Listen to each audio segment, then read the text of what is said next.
Now our next speaker is the current Group Product Manager at Google, responsible for leading teams across 5 countries to help businesses increase employee productivity while reducing technology costs. He also spends time working with ministers and secretaries across the globe to improve education outcomes by better implementing technology to increase student engagement. In 2016, he was chosen by the White House to help the First Lady with her higher research initiative.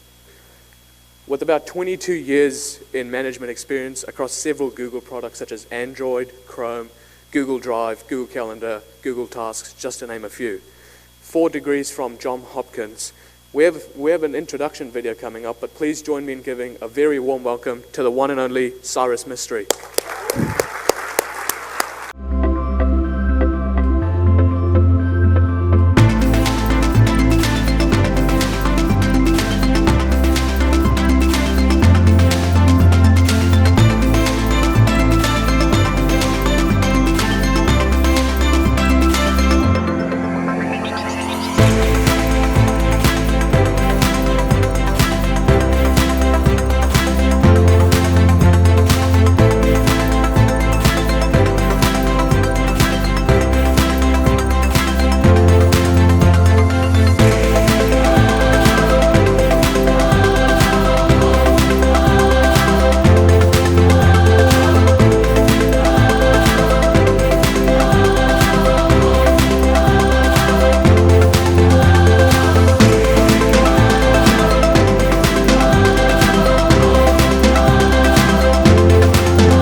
Hello? Mic's on? Good.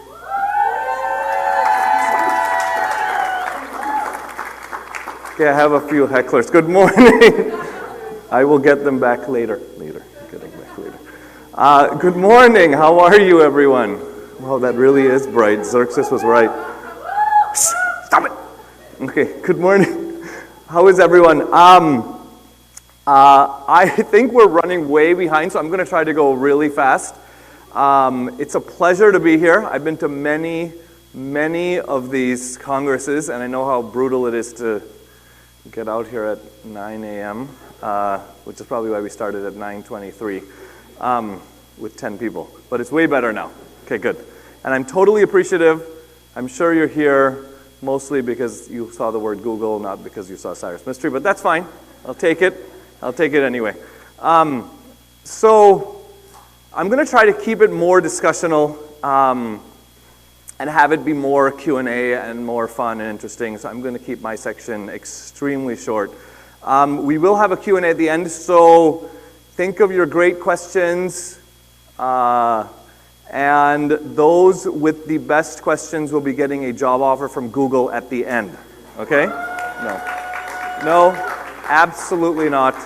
I'm making that up. That is not true at all. Only money works for that. Okay.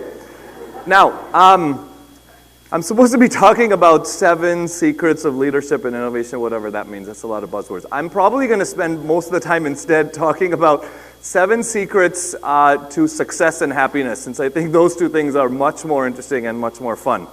So okay, I'll start with number 1. I think it's really important to know your goal. So what is your ultimate goal? What is everyone's ultimate goal? I mean, sure, it's great to be, multimillionaire, but you can't take it with you when you die. So what should everyone's goal be? Who knows? Shout it out. What do you think? Happy. Very good. Someone's read my slides already. That's good. Happiness is right. And it's not just happiness. I think a lot of people say that my goal is happiness and I'm going to need a good, spouse and kids or whatever to get happiness. Actually, what you want, if you think about it, is you want to maximize happiness by going through the least amount of pain, right? The least amount of cost or effort. That's actually, and I know this is controversial. We're taught since we're little kids, you need massive pain put yourself through massive pain, study for 10 million hours, and no pain, no gain, right? This is what we're taught since we're little kids, right?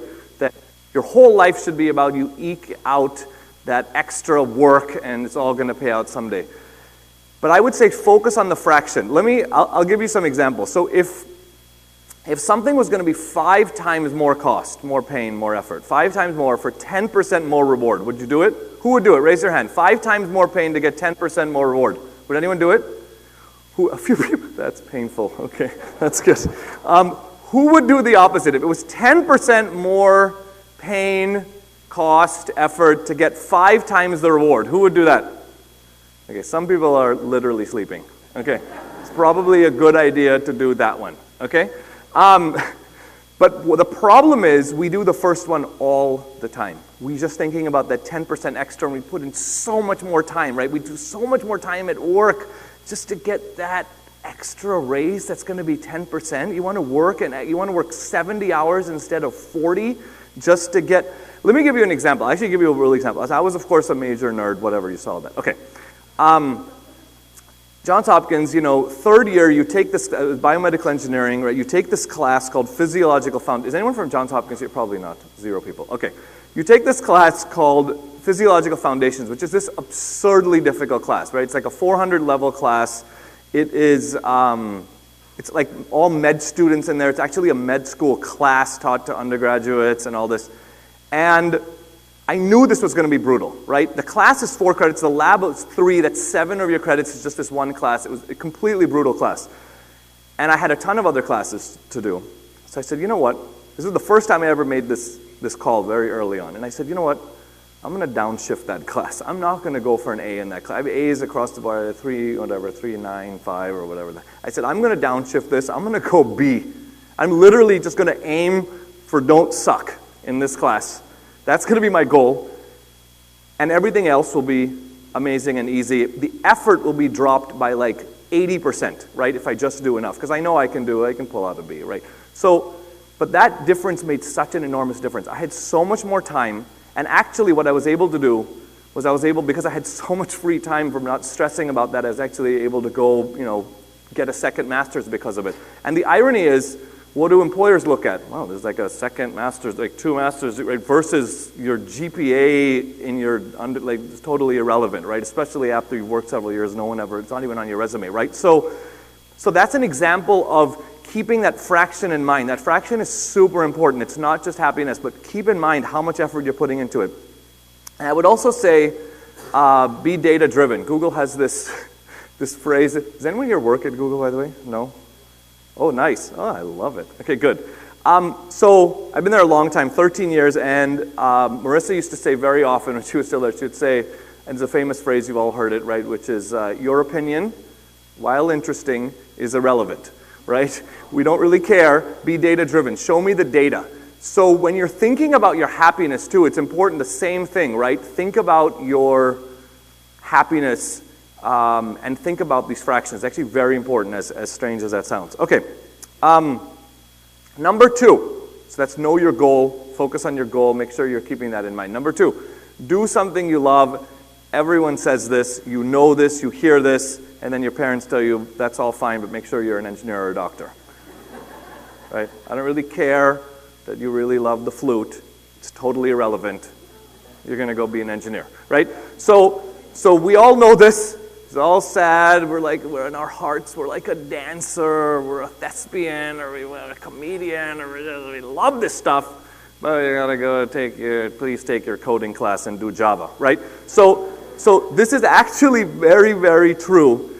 That you should factor in the fact that you don't want to be homeless, right? But you're going to spend half of your waking life in this job. And if you're in America, sadly, you define yourselves by what you do. Your entire life is what you do. If you're at a bar, they ask, first thing, what's the first thing they ask you? What do you do? Right? Literally, your entire life is your job. So make sure that you love it. Make sure that it's something that you really, really love. There's 3 benefits to this, right? You will be more passionate about it, which is always great. You're going to be better at it, because you care. And you'll never be bored, which I think is huge. In 22 years of working, I have never looked at a clock. right? Which is so awesome. I've never been like, is it 5 o'clock yet? What the hell? I hate my life, right? I think that's so critical. And it wasn't going to be like this, right? I was what do they say? Every parent, engineer or doctor, right? So I'm like, I got to do this pre-med thing, at Johns Hopkins, went there freshman year, end of first semester, right? So I've been there 3 months? I don't even know. And I called my parents. I still remember I was in my dorm, and I said, FYI, I'm scrapping this pre-med thing. I love computers. I'm totally going to do that. It's way more exciting. And of course, they're totally depressed, and they sobbed hysterically. But they all made it, And I work probably 1/10 as much as a doctor, right? And I'm doing okay. Okay, number 3, super important. Think ahead, okay? Whatever field you're going into, whatever you choose your passion, unless it's the arts, which will always be there, there's always a place for all the arts because people need something to do with all their success from, being an engineer or a doctor. Go where demand is growing. Go into a field, I think someone asked this, was actually a good question, is how do I choose my path? Go into a field that is growing, right? There's the old expression, a rising tide lifts all boats. Everyone heard that? Yes? No? Okay, yes, good. It's an extremely important thing to keep in mind, right? That even if you're stumbling, right? If you stumble on an escalator that's moving up, you're still going to be moving up, right? You can fail several more times because you're going to be, the teams will grow, the areas will be funded, more people will be coming into it, you'll have a lot more people under you, right? You'll be in the right area, and this is actually true even within a company. Make sure you look within the company you're in. Is this the group that the CEO really cares about, that talks about in earnings calls? Like, make sure you are in the right area of whatever you're doing. And ideally, go somewhere where disruption is very hard, right? Okay, maybe not. Let me give you an example, right? None of you would go into like a video store, right? No one's going to go start a video, I'm guessing. I don't know. They're all like staring at me. Okay. Do not start a video store. Okay. Or a newspaper company, right? As exciting as that is, probably not a great idea. Most of them have, pivoted to be, digital. But you do, or be at a company that, could be in a disruptible field, but is moving fast enough that they're nimble, they're agile. You look at Netflix, right? They said, we're going to disrupt this whole video store thing. Is ridiculous. You're driving out in snow, and you're standing there, and you're grabbing something, and you're, okay, this is way before all of you. But anyway, and you go home, and then it doesn't even work that great. And so they said, we're just going to mail it to your house, and when you're done, you get another one, right? It was great. But then they said, actually, this may not be the best move, right? Because people are now just going and watching, what was it, dog and cat videos, I think someone's. So they went to streaming. What happened then? Everyone else started doing streaming, right? CBS, HBO, they all had their own streaming services. So they said, all right, now and they literally kept completely disrupting themselves, and then said the only way we're going to stay relevant is actually we produce the content. But I'm giving you that example. Netflix is a great example of continuing to weather the storms, being disruptive. If you go to a company like that, your chances of success are significantly better. Number 4, I would say, is start strong. This is super important. Whenever you change to a new boss, a new team, a new organization, a new class, a new profession, whatever you're going to be doing, start really strong. This is the one time when effort is important. And it's really just the first several weeks, several months. Your reputation is made from what you do early on. If you are prepped and ready before it starts, if you worked, you know this stuff, you are ready to go, you'll be able to draft off of that reputation for a very long time. It goes back to that fraction, right, which is super important, right, that you will be able to then work less. And it's actually true generally in life too. Generally in life, if you work harder in your early years, you will be significantly happier. You will have burned all that fuel, and then you can, cruising altitude for a very, very long time, which is nice. Number 5, and this is probably the most controversial, but this is my favorite one that I try to live by, which is choose life over work. As controversial as that sounds, and I know there's a few parents here that are like, why are you telling these kids to do that? It is something you will never regret when you make that call. There's a famous quote, again, probably my favorite quote, Nobody on their deathbed has ever said, I wish I had spent more time in the office. Right? No one. Ever. In history. And the irony is, we all know this. We all listen to that quote, we're like, never, that makes sense. But we forget it. Right? We literally forget it when we're in the moment, we're sitting at work, we're like late, and we're like, I'm so sorry, I can't make dinner tonight, I can't make the show, or I'm going to be late to the ballet recital, I'm really, really sorry, but I got to do this. That is almost always the wrong call. Because you won't get that back. Your happiness, when you look at all the dimensions of your happiness, most of your happiness in life actually comes from the other areas. It comes from your spouse, your family, your friends, your kids, etc.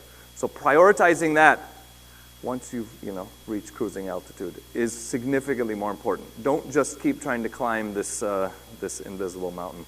By the way, I did this. I lived by this. As much as I was a massive psycho nerd for most of my early life. I was 5 years into Google, living in Mountain View. I actually lived 1.5 miles from the headquarters so that I could just always be there. I was literally always there. And, met my soon-to-be spouse. We're looking at Bay Area traffic. We're looking at $70 trillion to buy a house. We're like, all right, we don't like any part of this. We're out of here. We're going to move, but it is absolutely the wrong call, right? You don't leave headquarters at a company when you're moving up and you're doing well. You don't go to Detroit. 0 people. Okay, maybe you do if you're completely crazy. But the rest of the planet does not do that, right? They go to Florida or something. Anyway, so this was a highly tough decision, but it was the right decision. There's not a single day that I don't regret that I made that call. We're in a much, much nicer house. There's no traffic. We're happier. I work from home. When my kids come home, I'm there every day. Just imagine, right? That is and I've 8 years now. I've been working at Google, but entirely remotely in my basement, right? So that is a crazy call. And I'll tell you something super interesting. 4 other vice presidents that I work with have done exactly the same thing. Anil Sabharwal, who runs Google Photos, Chrome OS, a bunch of things. Amazing. VP, was on track for senior VP for sure. Those of you that are here know Anil. His wife wanted to go to Sydney, so he moved to Sydney, right? You don't go to Sydney if you work in headquarters. Another VP who's in charge of all expansion in emerging markets, India and everything, he moved to Singapore because his wife wanted to be in, you can see the trend here. The wife wants to go. Why do you think I'm in Detroit? It's not my, okay. Happy wife, happy life. But the point is they made those calls. And I actually think they really are the right call every time. I would say one important corollary to this choose life over work is choose a workplace, wherever it is, that values that same thing, that values you and your life and your family. I've had 7 different bosses, but I've never had one that said, I really need you to skip that. If I say anything, even I just hint, you know what, my kids got this, I won't be able to make this. That's always first. I've never filled out a vacation form or whatever. I don't even know what that means, right? If you need to take off, take off. If you need to work from Houston, if you need to work from LA, work. We don't really care. Get your work done. What's important is that you are able to spend the time where you need it. I think that is so important. If you can find a place that lets you be flexible, lets you do that, it's extremely important. All right, we're almost done. We're good? Okay, number 6. And this is a good one. Think big. Wherever you are, whatever job you're in, whatever you're doing, if you're on your own, if you are working for a company and you're doing something and it feels incremental, it feels just kind of, we're doing some dinking around here, we're not trying to be bold. It's the number one thing I tell my team is step back. I say this all the time. Those 2 words, I say it all the time. Step back. Is this even the right thing? And you should be always willing to challenge your boss or whoever you're sitting there and be like, I don't even think we should do this. This is totally stupid. I think we should do something much more bold. I think we should do something much more exciting.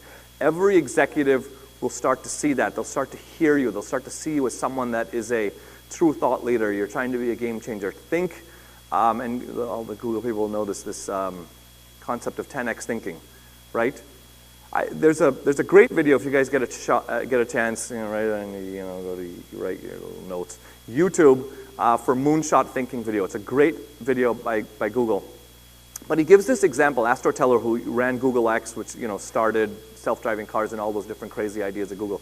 He gives this example of, he says, if I told you you've got to take a car and you've got to be able to get 50 miles per gallon out of that car, you'd probably go tweak it, right? You could figure it out, be painful, you'd make the car really light, but you would do it. But if he told you you have to get 500 miles per gallon out of that car, it would be significantly harder, right? You'd have to completely step back and rethink the entire thing. There's no way you're going to do it by like tweaking it.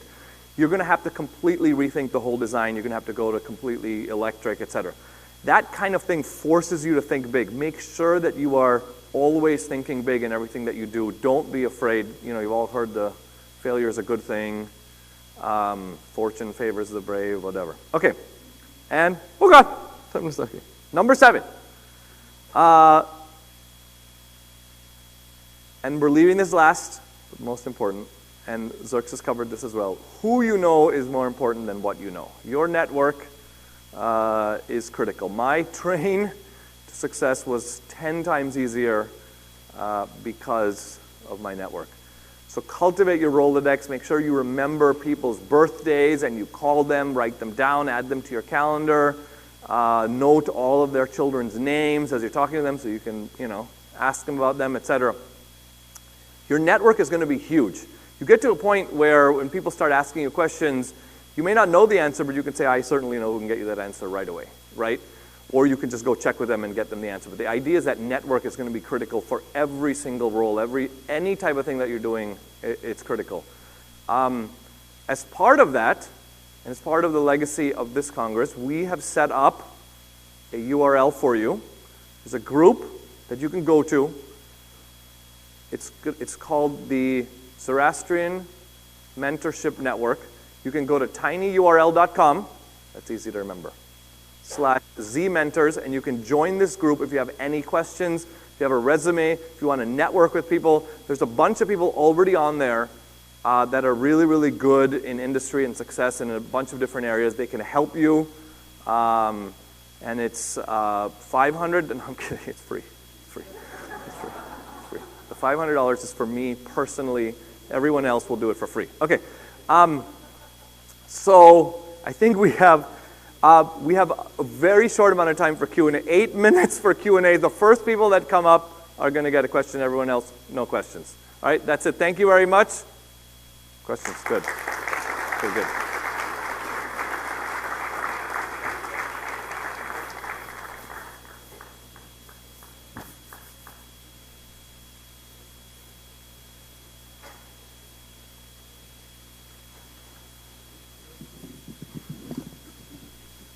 Hi, Cyrus.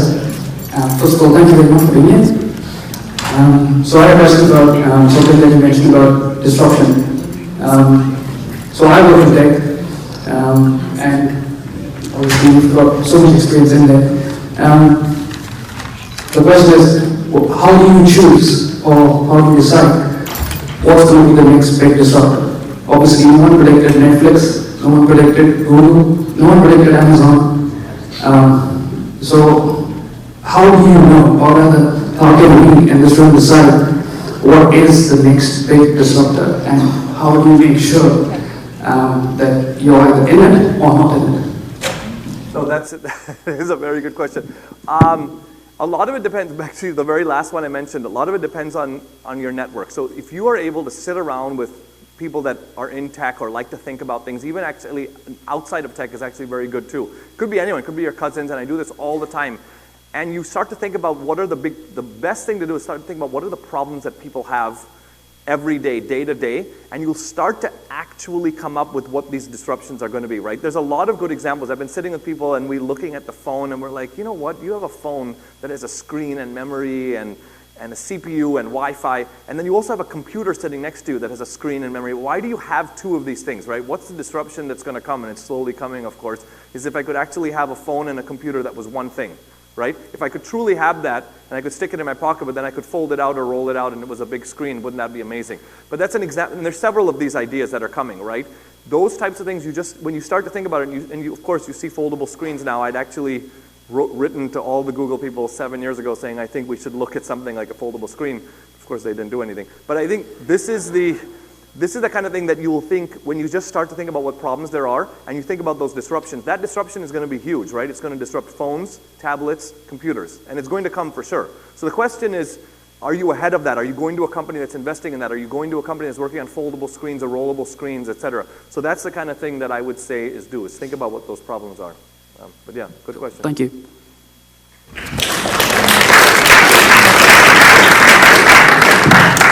Hey, Cyrus. My name is Mirza. I work at Google under Google Customer Solutions, so an organization that leads into YSK. The question I have revolves around solving for the quotient for work-life balance. So I think a lot of people struggle with this, and in the organization I'm in, we work with, at scale, many advertisers, and we have revenue targets, and it's filled with very competitive overachievers, and the standout first couple months of the quarter require us to basically give our heart and soul. And while we know that, personal lives are important, work-life balance is important, if we want to get promoted, we feel like it's really hard to actually balance those two priorities. So what would be your advice or a tip to help us to do that? So my advice would be to merge two of the things that I had said, which is work-life balance is important and think big. Think about 10x thinking. So think about a way that you could close 10x more sales than everyone else around you. What's the crazy thing you could do? What's the big ideas? And we should actually brainstorm later that would actually help you to work significantly less but blow out your quota every time, right? So that kind of thing is critical, right? Stepping back, not just doing it, not just going through the grind. The second option, of course, is to be like, okay, this is just too high pressure cooker environment. It's not fun. It's not giving me the life that I want. Let me actually choose a similar role or move into a different role that isn't so miserable, right? Because if you are working 80 hours a week, it's just not a good situation, in my opinion. But I would say first, try to actually figure out if you can actually make that equation work or make that fraction work. That would be my advice. Okay, So, yeah. thank you. No, good question. 5 minutes? Okay, go. Hello, Cyrus. One question I have is, what was the greatest challenge you ever faced in your career days, and how did you overcome it? This speech. Hardest one. No, I'm kidding. I'm kidding. It's a very nice group. What was the hardest challenge? Oh my goodness. I don't know. Probably the one that I mentioned. The greatest challenge is making a call that you are not entirely sure about, but you're willing to take a risk on.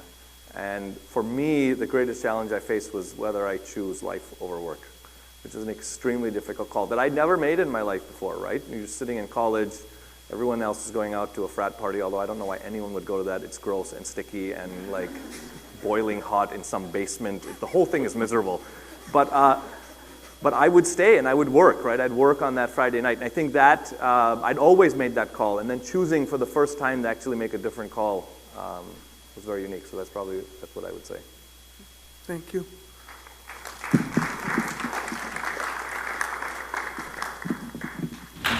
Hi, I'm Anita also. I'm an engineer. I work with a bunch of older men, and they seem to lack embracing new technology. How can I change that? Really good question. I would say hire younger men and women. Men and women. Or I would tell them, I got 1 minute left, 3 minutes, okay, good. Or I would tell them, I would just bring in the technology, like show them, test them, give them samples, have people come in and give them demos and show them what it could do. It is tricky. I mean, fortunately, they'll all die off eventually, right? So the I'm a few years away from that, so. Yeah, but if you're in the meantime, it's a little painful. You can't kind of lock them away. So yeah, I would say maybe show them demos, bring them in. So I've been trying to do that, but they don't still seem to be embracing that. Interesting. I would look at the other strategies we discussed. Okay. Okay. But Thank we you. come chat later. Okay. We can brainstorm some ideas. We're off that in 2 minutes. Hi. So you work at Google, and I'm sure we've all researched that Google has a more laid-back work environment, workspace. But how would you advise women who want to go into the STEM field to become more empowered in the fields like you being an executive at Google?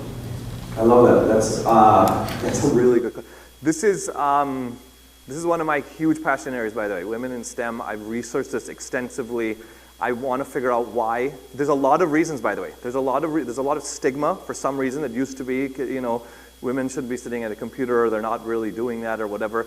And a lot of it has to do with, you don't see that on TV, you don't see that in movies. The research actually has to do a lot with what they see, and they see them doing other things, and so they naturally go into that. Luckily, there are lots of people in Hollywood and different places changing that and trying to show that it is actually super cool. There's an example that they gave. Anyone see that cartoon movie Brave? Do you remember that?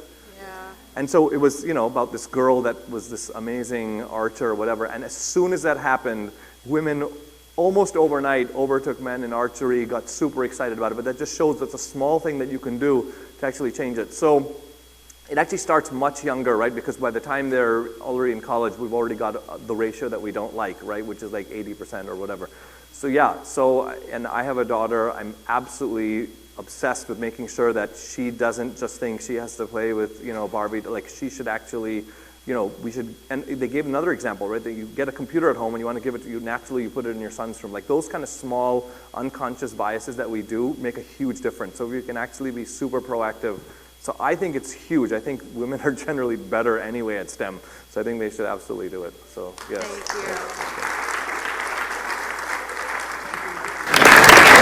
Thank You guys can finish. Okay, last three. Okay, good. Hey, thanks so much for coming out. Love it. So can you talk a little bit about how either religion or culture has influenced any decisions that you've made over the last, or maybe like an example or any insights or takeaway from that? I know it's a good question. I'm discussing any of that, I guess. Okay, what I will say, to be honest, if I had to be completely honest, right, it hasn't impacted all that, other than, great parents, great values, great integrity and all that.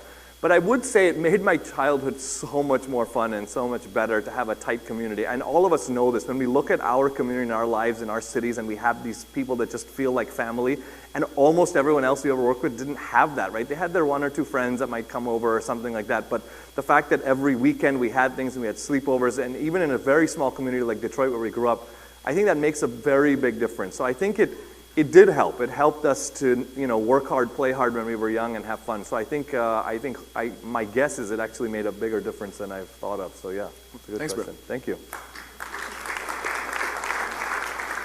Hi, thank you for your presentation. It's really informative. I'm a veterinarian, and I also have my own house call practice, and I'm hoping to have a clinic, but there's some challenges because there's a corporate trend going on with veterinary medicine going more and more corporate. So we have a lot more VCAs popping up all over. And I'm just wondering, as you mentioned the importance of networking, how you would envision breaking down some of the barriers that come into play when it comes to trying to get approval for permits or zoning, or finding architects and people who can help with loans and different things like that, where a small business owner such as myself can break through, and people will appreciate the service because they want that individualized care. They don't want to go to some place where they're considered a number and people don't really care about their animals. That's right. That's a very good question. I've actually strangely thought a lot about this in the veterinary field. Ironically, my sister is a vet, and she, in a small vet clinic, she's worked in an enormous one in Red Bank in New Jersey, which was like a massive hospital with MRIs and everything. And she's now in a small clinic, and they're asking her to be a part owner. And we actually discussed exactly this risk, that VCAs are becoming big. And the problem is not just that they're becoming big. They get benefits of scale. They get benefits of recruiting and huge, beautiful structures when you walk in, and waiting rooms and all the facilities, all the specialists, the cardiologists, everyone is there. It's actually extremely difficult. But there are ideas that I have of disruptions that you can do. There's examples that you gave, like even in-home care. If you're the only vet, as an example, that will actually come to the house, that's very disruptive, and it's not something that Blue Pearl can do, or VCA can do, or any of these other ones. So there are things that you can do that will kind of let you stand out. Pricing may be harder, right? That's the irony, is you may actually have to charge more. So you're going to have to figure out, how do I actually do it for people. Maybe you go to clientele that is more high touch but is willing to pay more for the service, etc. So yeah, definitely come talk to me afterwards. Okay, well, thank you. Yes, no problem. Hi Cyrus. My name is Rukshad. I've started working in a couple of years in product management. So my question to you is like a very generalistic question. So my question is, what drives you? Like, what makes you get out of the bed every morning, go to work, do creative stuff? What drives me? My 9 a.m. meeting. It's actually very funny. It's actually a good question. Maybe it's a perfect end question. Thank you. What drives me is retirement. It's 5 more years. I got 5 more years, and then I get to be with my kids all the time and be with them. So what drives me is my family. I want to be with my kids. I want to be with my family. I want to go do things with them. I want to do projects around the house. I want to have fun. And I will still probably do consulting on the side or whatever for companies, small business, whatever. But I think I'll do it on my terms when I want, when I wake up. So that is what drives me. And that's actually literally, I like do the math, or when am I done here? When can I close up? So yeah, it is life that actually drives me, not work. So yeah. Thank you. Good question. All right, thank you. Thank you so much. Can you just stay? Oh, yes. Hello. Okay. Can we please have Mr. Feroz Bandara up on stage to felicitate Cyrus? Thank you. Big hand, everybody.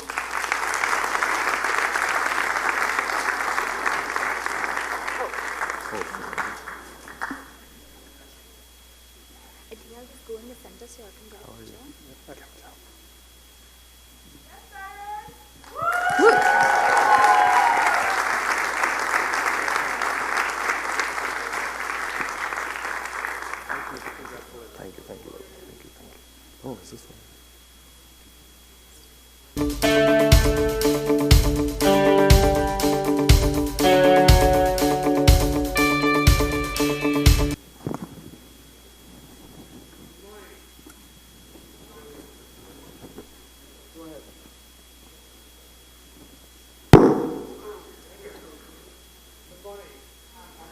And I'm back again here. I'm president of FEZANA, and I'm disrupting this process program. I'm technically 101 IT, but I thought this is an ideal time to honor a Zoroastrian who has achieved a particular award which has been unique. And I would like to call Mohamed Bouzid Balsar on the stage.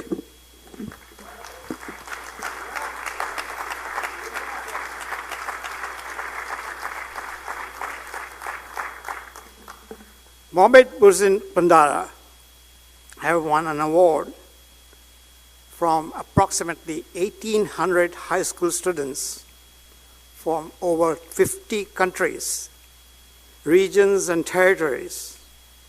They are awarded to showcase their independent research for more than 5 million in prizes. Millions of students worldwide compete each year in local and school-sponsored science fairs. The winners of these events go on to participate in society-affiliated regional and state fairs, from which the best win the opportunity to attend the total ISEF. This is the program which was started by Intel many years ago. And Intel ISEF unites these top young scientific minds, showcasing their talents on an international stage, where doctoral level scientists review and judge their work.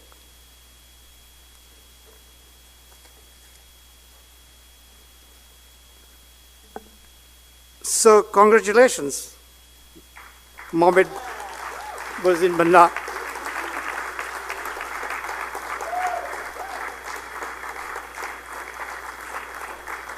Congratulations, Mohamed Bouzid Balsara, for being placed first in the world with your project partner, Malav Shah, in embedded systems at this 2018 Intel International Science and Engineering Fair, known as ISEF. On behalf of FEZANA and myself, I would like to congratulate you for this distinguished scholarship.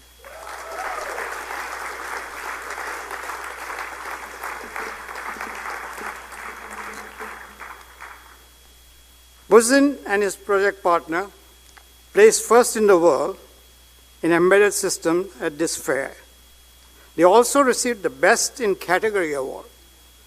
They also received a gold medal and a scholarship from King Abdulaziz and Companions Foundation for giftedness and innovation. And I would like to call Cyrus. Cyrus Mistry.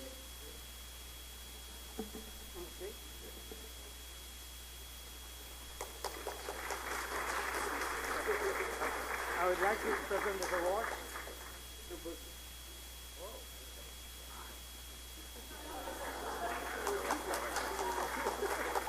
So my partner Malav Shah, it's not a big deal, please. It's not a big deal. It's not a big deal. No, it's really not a big deal. I want to say my partner's name again, Malav Shah, because it really could not have been done without him, and I know this is going online, so I want him to get the credit he deserves as well. Basically, the premise of our project was that in the modern day, there are a lot of people with significant disabilities around the world that do not have access to proper medical care and cannot access high-cost solutions to remobilize themselves, be it from amputations or severe cases like quadriplegia, where they lose control of all 4 limbs. So we were looking at alternatives to this situation, and we found that most often people rely on an independent caretaker to push them around in a wheelchair. And so we thought we could innovate on this technology and produce a way that they could restore their own independent mobility. And currently, in terms of like wheelchair solutions, the most common one that comes to mind is Stephen Hawking, who has about $500,000 in his former wheelchair that allowed him to mobilize himself and also provide him the opportunity to speak. However, once again, those high-cost solutions are not available to people. So Malav and I looked into a technology that's used in sleep apnea studies to track patient eye movement called electrooculography. And it's a very cheap, low-cost method that tracks a person's eye motion in 4 major directions without using a camera, but rather using simple electrodes that you would use for electrocardiograms to track standard bodily signals like electrical signals. So using electrooculography, we placed electrodes around my eyes and his eyes, and we created an electric wheelchair that a person could control with their eyes. And thank you. Thank you. So right now it's still very much in a prototyping phase. We're trying to do some research with it in college. He and I both attended the University of Texas at Austin, and he's studying ECE, and I'm doing mechanical engineering there. So I don't know if something's going to come out of this one day, but we hope something can help the world someday. Thank you so much. And it's really not a big deal. Thank you.